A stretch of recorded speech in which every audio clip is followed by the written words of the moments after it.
Well, the crisis at our border is certainly escalating. Congress needs to act and act now. That's what Vice President Mike Pence is saying in a brand new op-ed on FoxNews.com. The crisis is so bad, one New Mexico county has declared a state of emergency, and its citizens have resorted to forming their own vigilante militia in order to stop migrants at the border. Joining me now, former DHS special agent and Operation Underground Railroad founder Tim Ballard. Tim, we are certainly hearing various social media platforms are playing a huge role in coordinating these migrant caravans. What can be done?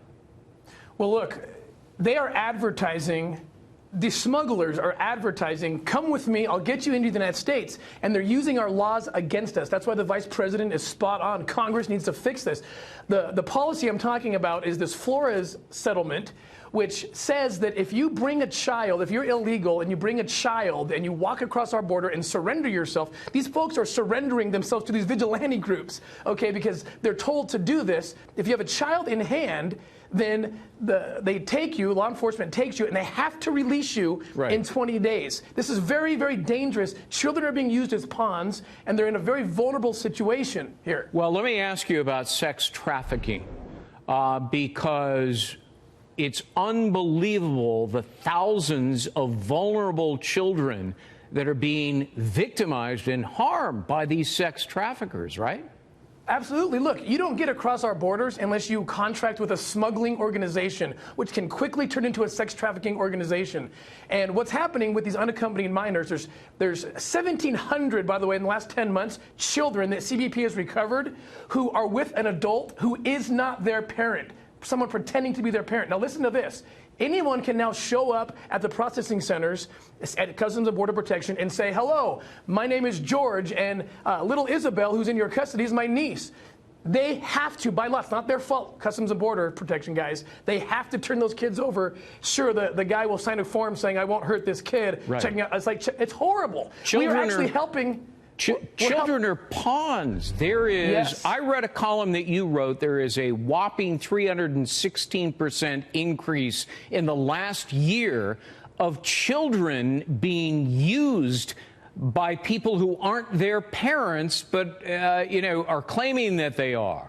Greg, it's unbelievable. Look, my wife and I adopted two children from Haiti. It took the U.S. government 1 year to vet us. We actually liberated them in a trafficking sting operation. 1 year to vet us to make sure we were safe parents. Now here we are not applying the same standard to innocent children who are being brought across. 20 days is all we have to vet them, and anyone can come pick them up. We are helping to complete trafficking events potentially. We need to stop this. Congress needs to rapidly deploy DNA technology. There's several other, they need to do something and come together to protect kids. Tim, won't do it.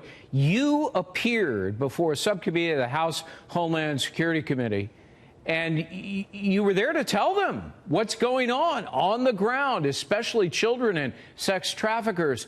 And what were you told?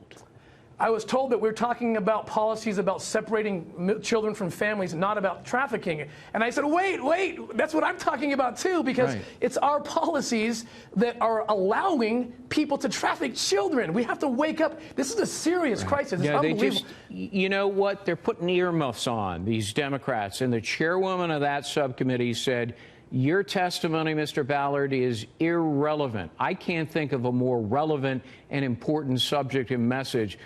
And you were trying to convey it, and the Democrats just won't listen. Tim Ballard, please come back. Want to hear more. We're a little short of time, but thank you very much for being with us. Thanks, Greg. Happy to be here.